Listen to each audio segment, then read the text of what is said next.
One day when Imam Bukhari was praying nafila or non-obligatory prayer at his shop, he prolonged his prayer. After finishing his prayer, he raised the sleeve of his kameez or shirt. A drone or nail bead dropped from his shirt. His swagger counted more than 20 bites in his hand. He didn't feel any of them. He said that he was reciting a surah and he did not finish it by then. May all of us undertake our life goals, our lifelong goals, with persistence and determination. Allah says, وَقُلْ أَمَلُوا فَسَيَرَ اللَّهُ أَمَلَكُمْ وَرَسُولُهُ. And say unto them, O Prophet, act and God will behold your deeds, and so will his apostle sallallahu alaihi wasallam and the believers, and in the end you will be brought before him who knows all that is beyond the reach of created beings' perception, as well as all that can be witnessed by creatures' senses or mind, and then he will make you understand what you have been doing. Chapter number 9, verse number 105. Wabillahi tawfiq. Wassalamu alaikum wa rahmatullahi wa barakatuh. Now, let me now welcome the Vice Chancellor of Muslim University of Morogoro, Professor Musa Asad, to introduce the guest speaker and welcome him to deliver his speech. Welcome.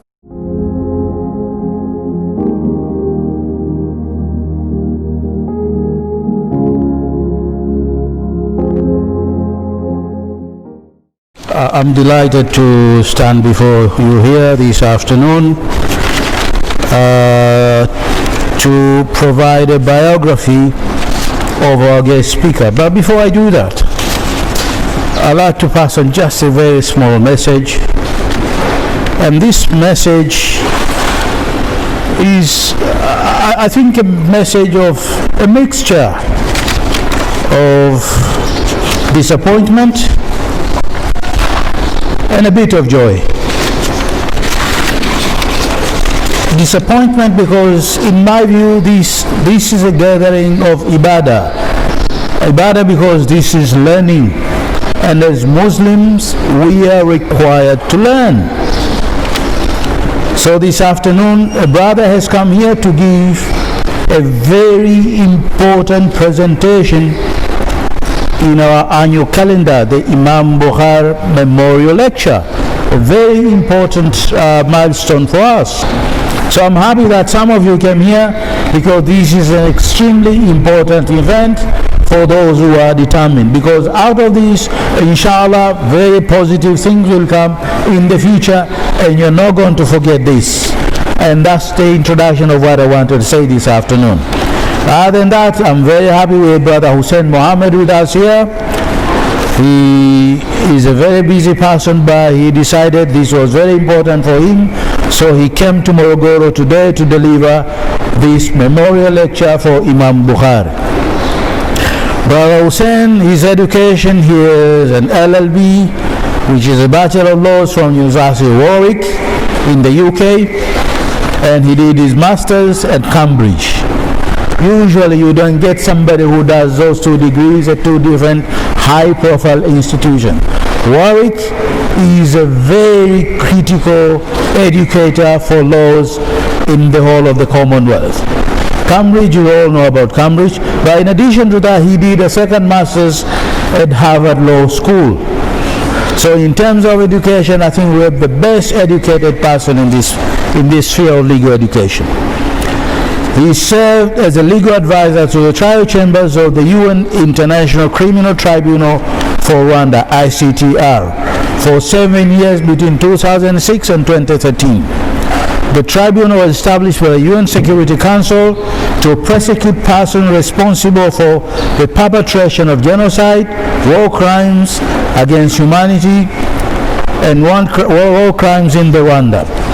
He assisted the trial chambers with overseeing and drafting of the judgments in a number of trials involving a number of the most senior commanders of the now defunct FAR, which is Rwandan Armed Forces, who were accused of genocide, crimes against humanity, and war crimes. Currently, he practices law with Pegasus Legal, a law firm based in Dar es Salaam, where he is the principal counsel of the firm. So in brief, that is the biography of our speaker this afternoon, and I'm going to urge you to pay attention because these things don't happen, they happen only once in a year. So pay attention, listen, take your notes, and this could be the start of a very fruitful relationship going forward, because some of you will be in law and these are the people you're going to see going forward. Brother Hussein, you have the floor now, and we're going to be sitting back and listening to you. Thank you very much, Brother Hussein.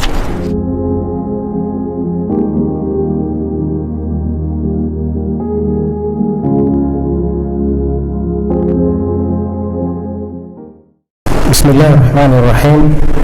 Assalamu alaikum wa rahmatullahi wa barakatuh.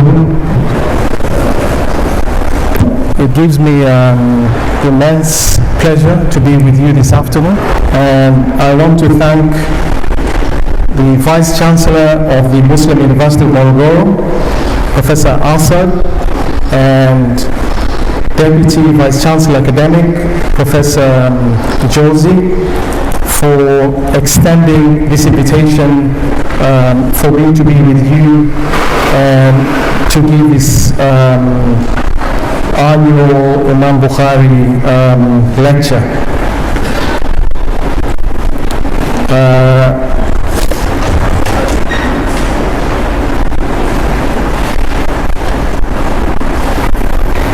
As the introduction given by Mr. Tawakal about the illustrious position of Imam Bukhari in the intellectual firmament of Islam, it gives me again immense pleasure, and I also think that the occasion is way monumental for me. I'm just a speck compared to the man whose name is the eponym of these lectures. So I'll just give you a brief overview of what I wanted to talk about. One, I wanted to talk about the role of Muslim intellectuals at this juncture and within Western or Euro-American modernity, or call it colonial modernity. What is the role of Muslim intellectuals? Who are these intellectuals, or who is an intellectual? And then I will draw a distinction between intellectual and what Pierre Bourdieu, the famous French sociologist and thinker, called Don Sosophas, a name that he had picked from Plato.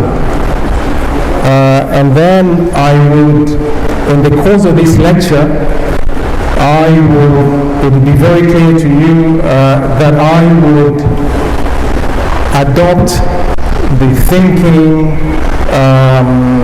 ideas of a Moroccan Muslim philosopher by the name of Taha Abdurrahman. I'm not sure if any of you are familiar with his work.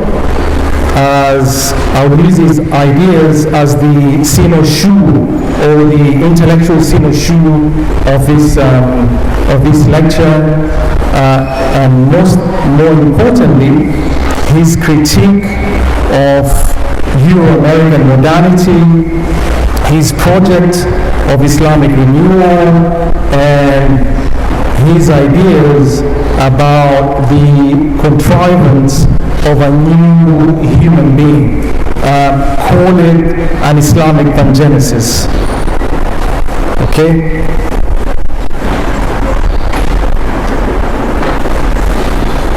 So I would like to begin with a story which I think offers a very interesting vista into intellectualism or intellectuals. So according to a narrative given by a man called Abu Ubaid al-Juzjani, who lived between 980 to 1037, who was an epigone of Ibn Sina. He was not only his epigone, but he was also his biographer. And knew Abu Sina had a very deep acquaintance with Abu Sina's works. He tells this yarn of how Abu Sina was tortured by his failure to understand Aristotle's magnum opus, which is his book on metaphysics. So he said that Ibn Sina, he was narrating this story about how Abu Sina would go into sleepless nights because he could not fathom the philosophical gist of Aristotle's metaphysics. And then one day, after 10 years of trying to grapple with the intricacies of Aristotelian metaphysics, one day he chanced on a man in a market selling a book by Al-Farabi, another Muslim philosopher, which was titled On the Purpose of Aristotle Metaphysics. And he bought the book, read the book, and fully understood now. He became fully apprised of Aristotelian metaphysics. His joy was such that he gave alms to beggars in the city, thanking Allah for this beautiful coincidence, and for his joy at cracking this book with the help of Al-Farabi. Now, I've started with this story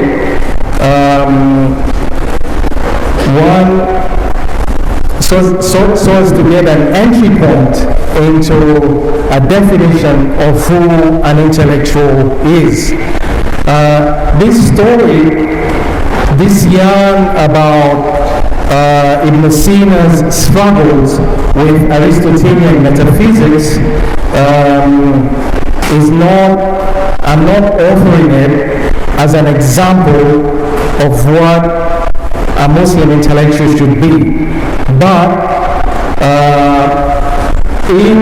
because for me an intellectual is just not limited to ascetic, rational athleticism as evinced in this story. There's more to it, but the story foregrounds a lot of these some of these questions of who is an intellectual. Is he an ascetic who has no material desire but a pure appetite for seeking the truth, as is evidenced in the case of Ibn Sina as narrated by Abu Ubaid al-Juzjani? Or is an intellectual a dawn quixote figure who fights windmills? Okay, so in this case you may call the Aristotelian metaphysics an intellectual windmill, or is he a man of Renaissance who's in search of the will to know, or a secular figure who sacrifices for sins of modern human beings, living in fear against the power of any authority? That's a Christological account of an intellectual.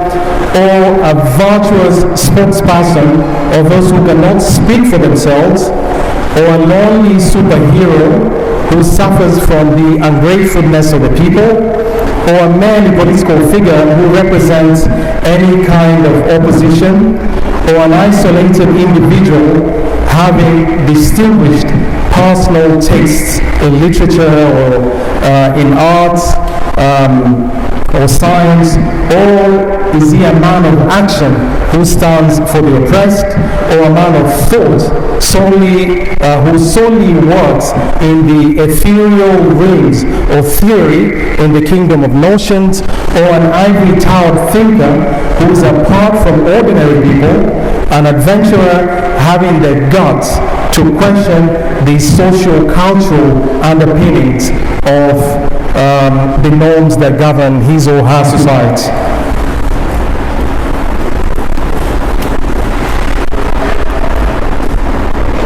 I think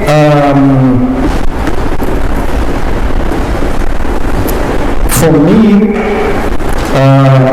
so before I come to my own views of who I think an intellectual is, there's an immense library out there on definition of who an intellectual is,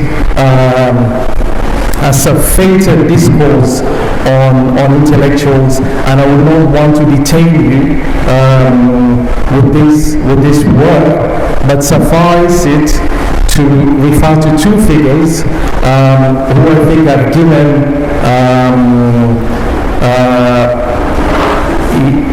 an authoritative, based on secular modernity's account of who an intellectual is, and these two figures are a French philosopher by the name of Julien Benda and a Marxist theorist, an Italian Marxist theorist who goes by the name of Antonio Gramsci.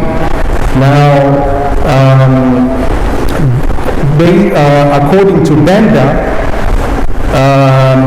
intellectuals are a subclass of cognoscentes, if you like, an aristocracy of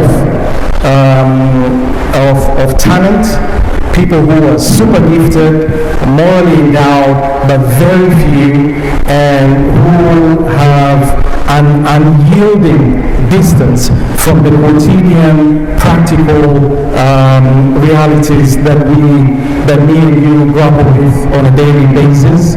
A very, very minuscule group of people, totally devoted to ideas and concepts, and completely divorced from practical realities. Gramsci's notion of who an intellectual is quite different.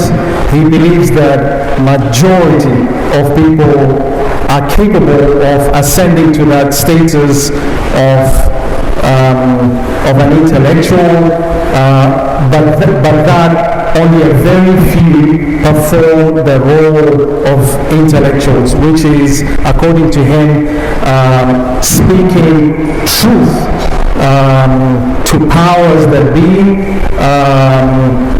giving an account of universal principles of justice, representing the downtrodden, the marginalized sections of their communities.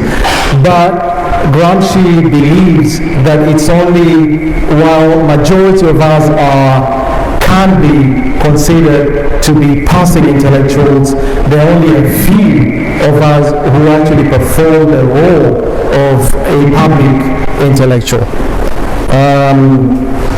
So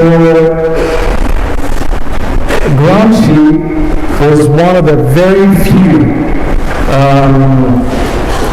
thinkers in Euro-American modernity who foresaw the rise of what he calls organic intellectuals. Now, organic intellectuals are people who use their cognitive abilities in pursuit of practical endeavors. They could be lawyers, they could be doctors, they could be technicians, advertisers. This whole group Gramsci would consider to be organic intellectuals. They're organic intellectuals because their intellectual work is embedded within a practical field. So this is these two interpretations of Benda and Gramsci is not exhaustive. It's not exhaustive, and there are definitions of who an intellectual is that is based on secular modernity. We have to think of what an Islamic or Muslim intellectual ought to be, what are the criteria of determining whether one is an Islamic or Muslim intellectual. And the problem with Benda's and Gramsci's accounts of who an intellectual is that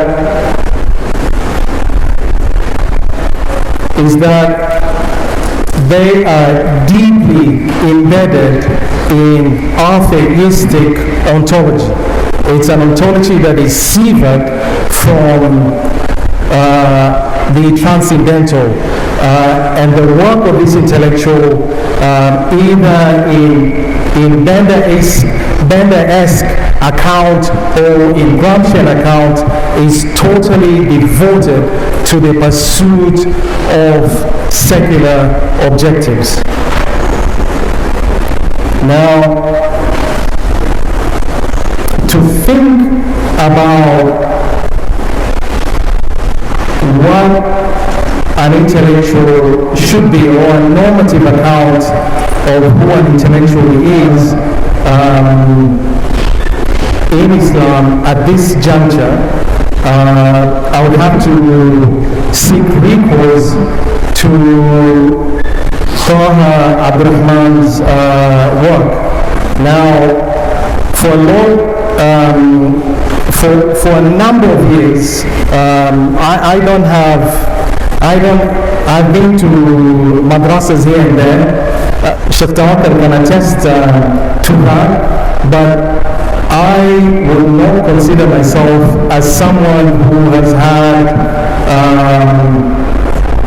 a very strong immersion in Islamic sciences. But for a very long time, I've felt this schizophrenic split between my relationship to my heritage as a Muslim and the Euro-American modernity that confronts us on a daily basis. And I have always thought and grappled with how we as Muslims could cherish our heritage, which is under onslaught by the Euro-American modernity, but cherish it in a way that does not lead us to a nostalgic reenactment of the past, but to speak to this heritage in a way that would conform or enliven our realities as Muslim in this particular spatio-temporal juncture that we're in. And in my readings, I have never come across a Muslim thinker who has done who has devoted a great deal of erudition, time to this split between Islamic heritage and modernity that confronts us, this secular modernity that confronts us. In Taha's work, there is serious engagement with a whole constellation of Euro-American thinkers like Rousseau, Nietzsche, even modern day thinkers, Rawls. There's a very deep critique of Immanuel Kant, a very deep critique of Hegel in Taha Rahman's work. And the distinguishing feature of Taha's work is that he does not criticize secular modernity from a secular standpoint. He criticizes secular modernity coming from an Islamic background, pointing out the antinomies that afflict, the unhealthy antinomies that afflict secular modernity. So I'll now turn to look at Taha's work in relation to secular modernity. And there's some extremely interesting thoughts that he has developed.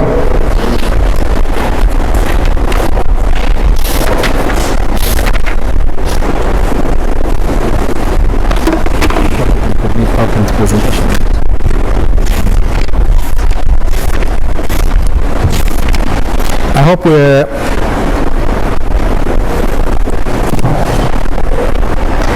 okay. So Taha, this is how he looks at modernity. He deconstructs this idea of modernity as the sole patrimony of the West. According to Taha, modernity should not be the patrimony of any culture. Secular modernity could pass as the patrimony of the West, but modernity in itself is not the exclusive lead of the West. And he distinguishes between two types of modernity: what he calls the essence of modernity and what he calls the fait accompli of modernity, which is this secular modernity that suffuses our daily life. So he distinguishes between two things: what he calls ruh al-hadatha and what he calls al-hadatha al-waqi'i. These are two different things. And according to Taha, he puts forth this idea that one of the fictions that has been peddled by the West is to convince the rest of the world that modernity is limited to this formal, bureaucratic, instrumentalist modernity as engendered by the West. According to him, the essence of modernity, the ruh al-hadatha, is something that can take protean guises, and every culture, every community is capable of fashioning its own modernity, and there's no any necessitarian argument why this modernity should be based on purely instrumentalist reason. And therefore he focalizes the possibility of this modernity, what he calls the ruh al-hadatha, the essence of modernity, being amenable to Islamic gloss or Islamic interpretation. Now, what are his critique of secular modernity, or what he calls al-hadatha al-waqi'i, this actual fait accompli modernity? Well, he says, according to him, that based on his intellectual deductions, which are rooted in Islamic sciences, that reason is not contrary to what the Western epistemologists have thought of reason. Reason is not an essence. Reason is actually an act. So there's no distinction, according to Taha, between seeing and the act of cogitation or reasoning. They are all acts. So there's nothing like the essence, reason as an essence.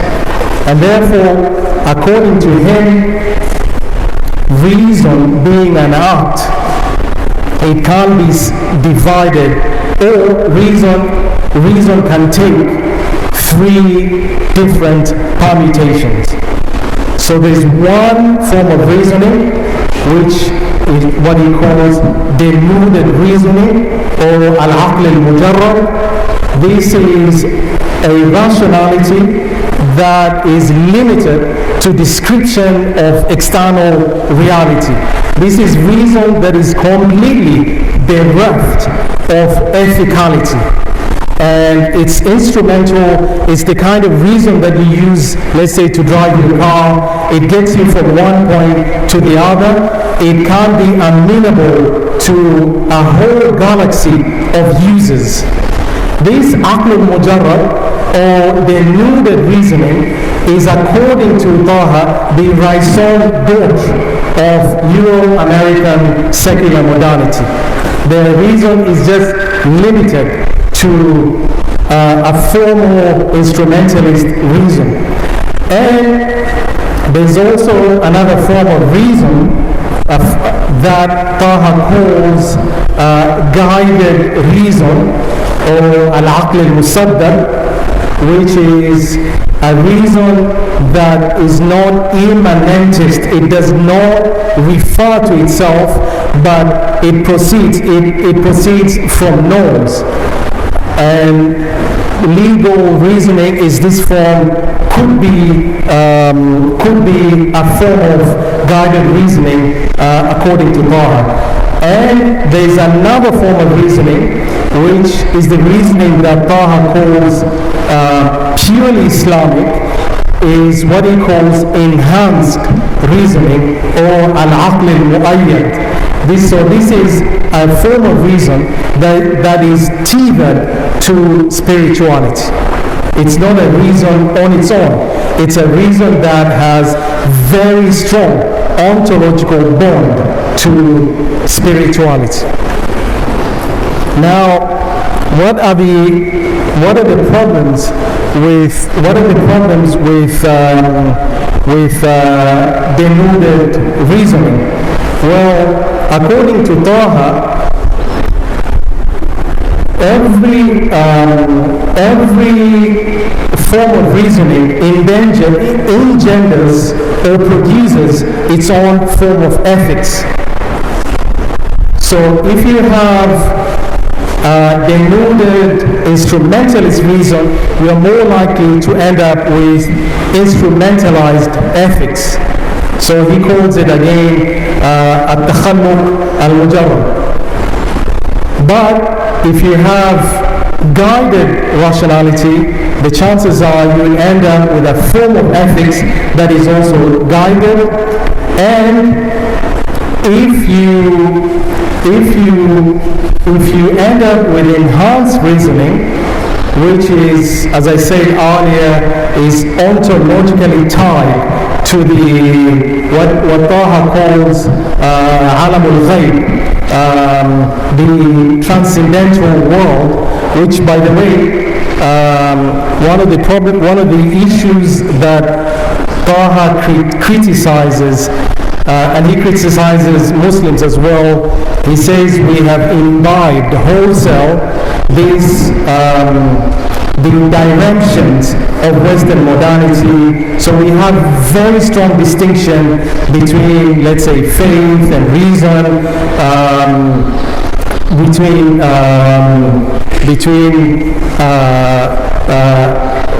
transcendence and immanence. For Taha, the relationship between immanence and transcendence is extremely fluid. So for him, the alamul ghayb is not a locus that is external to this world. For him, there's a very deep, inextricable tie between the alamul ghayb and our own immanence. The only problem is that we cannot see this world. But this world is not an external locus. It's very much part of a Muslim habitus or a Muslim embodiment. Now, Taha does not end with this taxonomy of reasoning where he divides rationality into three different forms. Taha is also extremely critical of the cosmology and the ontological assumptions that underlie the denuded reasoning. So, and he says because of this denuded reasoning, a modern man or a modern woman, they have ended up distinguishing between the is and the ought. So for him, this distinction is an offshoot of reason which is bereft of ethical underpinnings, what he calls the aql al-mujarrad. And so what is the problem with this form of reasoning? The problem with this form of reasoning is that it leads human beings to the most shallow form of ethicality or morality. Its biggest concern is with averting problems that come out of the use of that instrumentalist reason, but it does not take into consideration the factual density of our world and the connection that we have with the transcendence. And therefore, this denuded reasoning leads to a malady, a philosophical malady of sovereignty. Therefore, a human being is nurtured on this conceit that it has started its own life, it has sovereign control or command over its life, and this idea can be traced back to the Cartesian. So what you have with denuded reasoning is this Cartesian self. I'm sure most of you here are aware of that Descartes' dictum of I think, therefore I am. I'm sure most of you have heard of it. So Descartes' dictum of cogito ergo sum, I think, therefore I am, according to Taha, is is extremely problematic in the sense that it dethrones that rationality, dethrones God from His majesty and places human beings at the place of God. So, in contradistinction to Descartes with his dictum of cogito ergo sum, I think, therefore I am, he replaces it with another Taha dictum which he calls unzur tajid. Look at yourself, look at the entirety of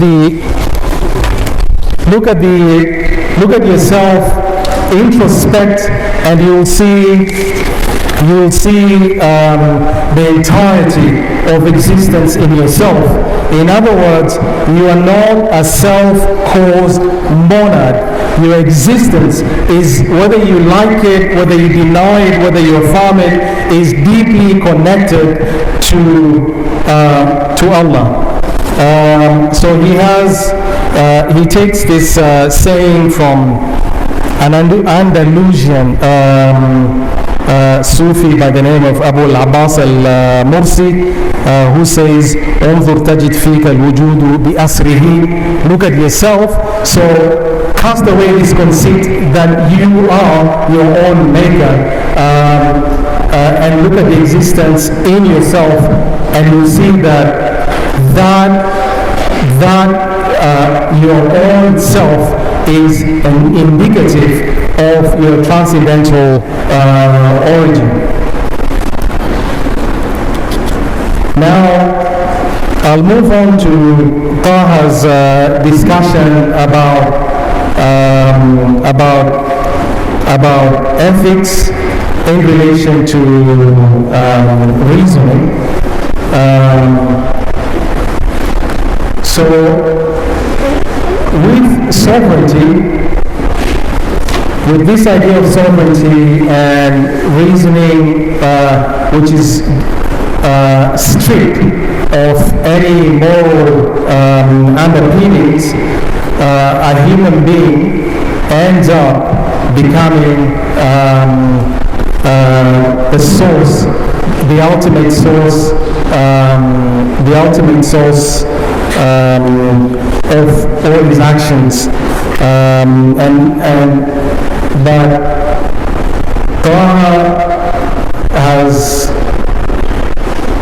according to Taha, is that despite the fact that the Euro-American modernity is very keen on ousting transcendence or God from its worldview, human beings are by nature, according to Taha, sacramental beings. They're transcendental beings. And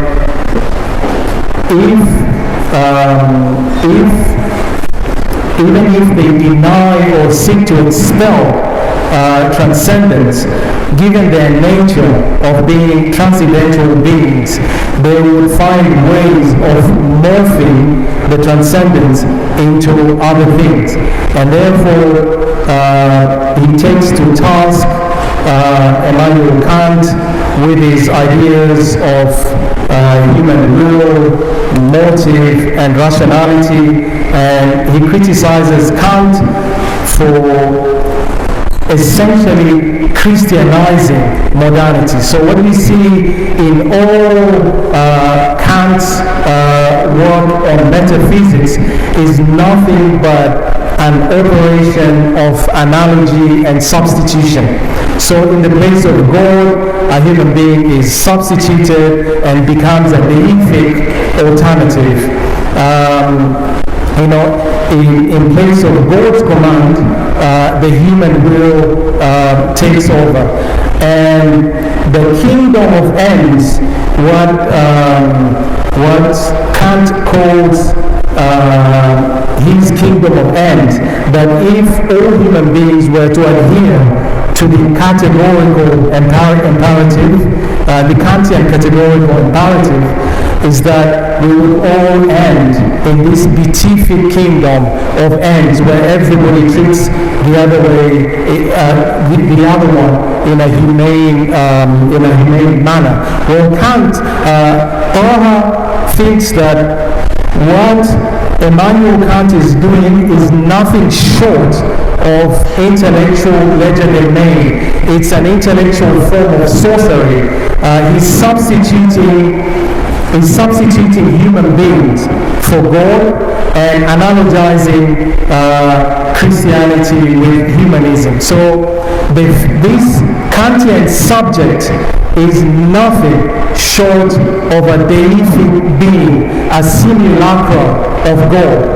And therefore, Taha says the much vaunted Kantian secularity is actually nothing but appearance. There's nothing there that is secular, because transcendence is still very much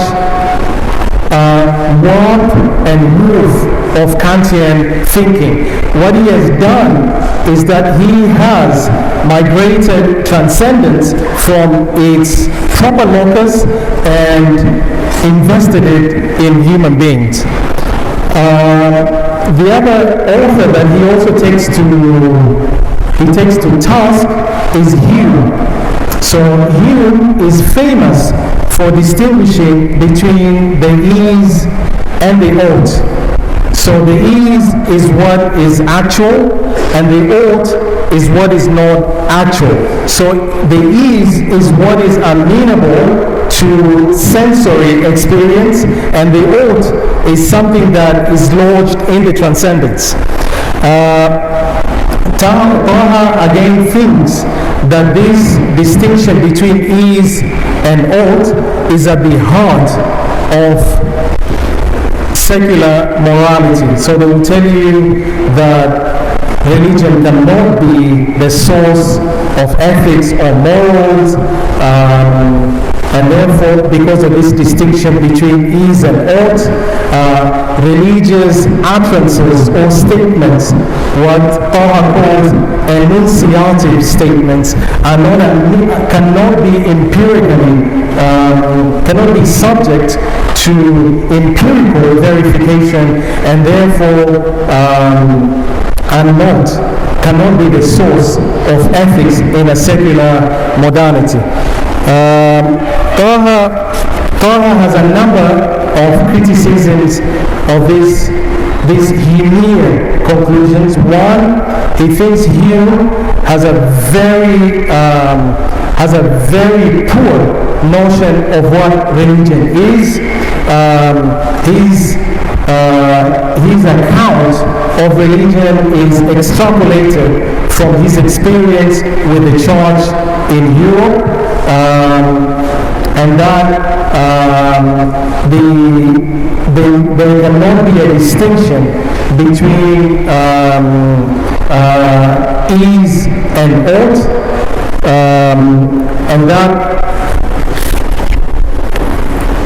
and that this account,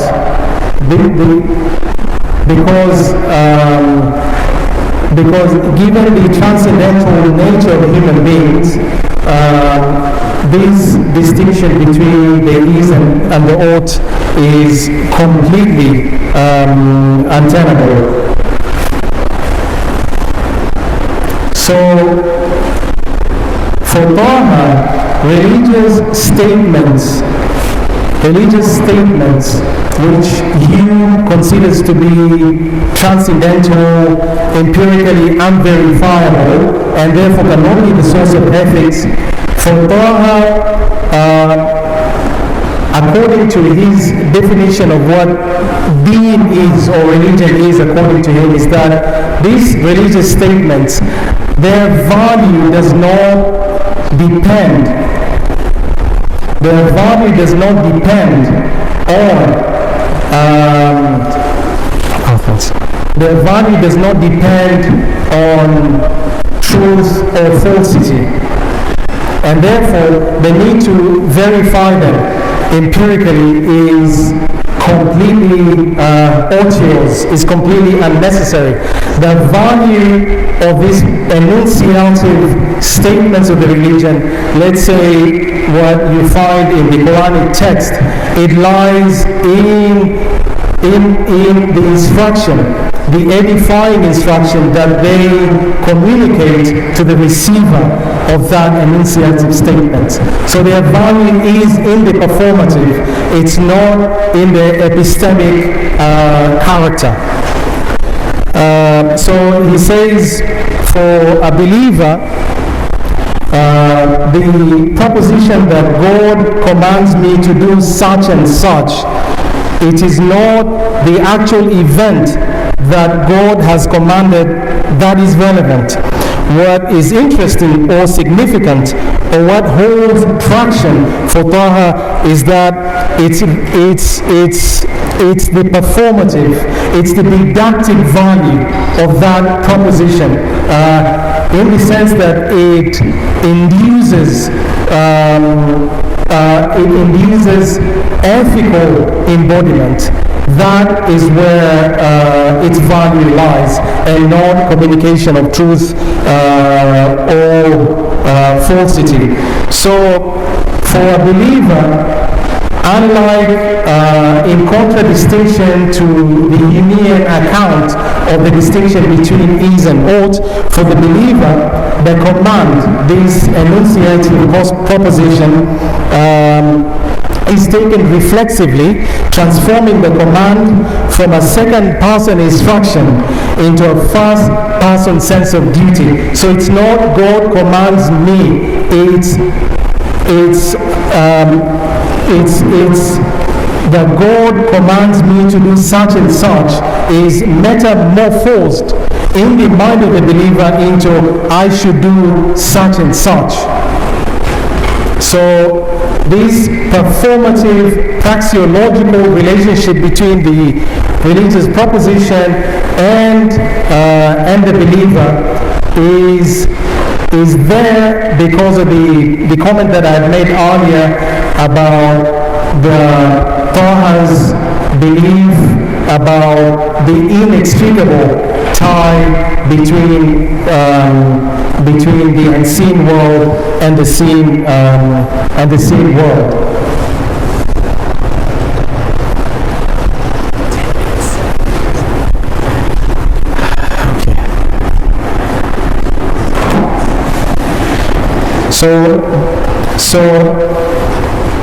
So the religious proposition, unlike Hume's, is not merely enunciative, because if it becomes purely enunciative, the relationship between the proposition and the performance would remain probable, lacking, or maybe merely logically concomitant.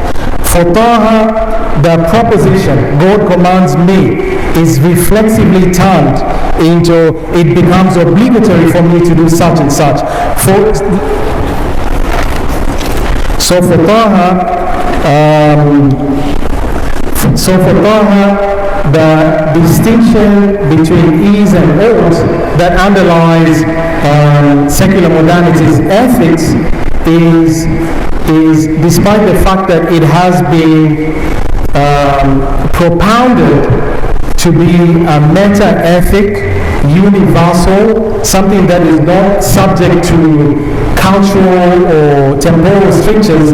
According to him, this distinction is completely Western and should not be accepted by Muslims or members of other cultures. So now,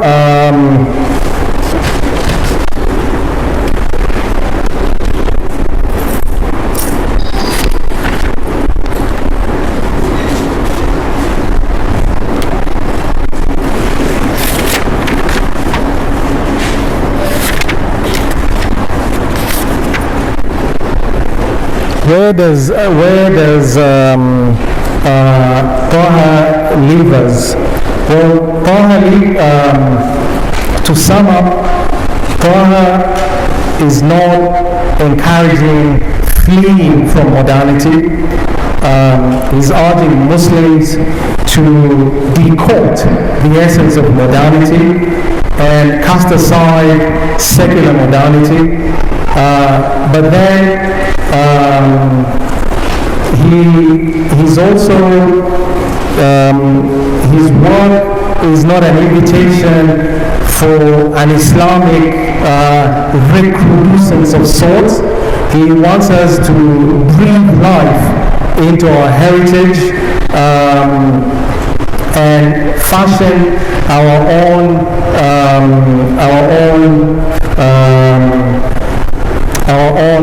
forms of knowing that are not borrowed from secular modernity.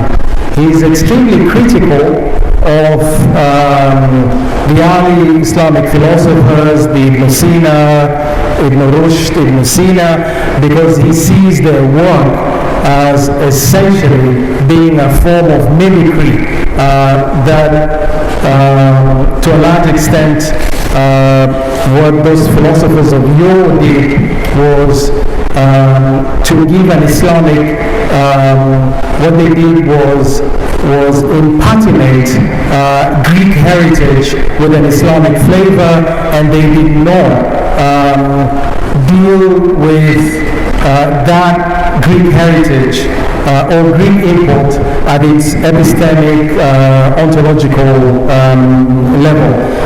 So he's also critical of the scholars of Al-Nahda, people like Jamaluddin al-Afghani, Muhammad Abdu, Bustani, because he also sees their work as also being a form of intellectual mimeticism.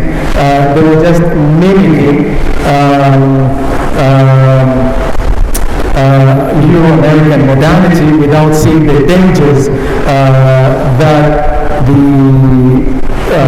without seeing that modernity is embedded within an atheistic cosmology that is deeply antithetical to Islam. Now, at the inception of this lecture, I had made a reference to the distinction between intellectuals and doxosophers, what Bourdieu calls doxosophers. Now, who are doxosophers? Doxosophers are professionals like me and you, whose abiding mission in life is pursuit of luqmat al-aish, using our knowledge for secular benefits. Now, this, in my view, and based on Taha's ideas, I don't think a Muslim intellectual today should limit themselves to being these Platonic doxosophers, mainly professionals. According to Taha, we have to find a way of weaving modernity, weaving the essence of modernity with transcendence. For him, this weaving emanates from the fitrah. So a lot of people, most of the commentaries that I've seen on fitrah, majority of scholars, and I stand to be corrected, would interpret it as a primordial nature, a God-given nature that is not acquired, that was fitted in us from time immemorial. Paul thinks that's a deficient understanding of fitrah. For him, the fitrah comes from, is actually dhakira sabiqa. It's a memory that is lodged in us, very similar to what Plato calls anamnesis. So we have our archetype, and this archetype is lodged in us as a memory, and he refers to the pact between human beings and Allah, where human beings had attested to the lordship of Allah subhanahu wa ta'ala over them. So that fitrah has to be brought out. The fitrah in us has to be brought out. For Taha, the fitrah is that transcendental residue in us that should enliven our lives. It's a way of bringing the transcendent to merge with the immanence. And there are three practices that he encourages. One is what he calls the tashahhud. Since you have testified to the oneness and lordship of Allah subhanahu wa ta'ala before the advent of your life on earth,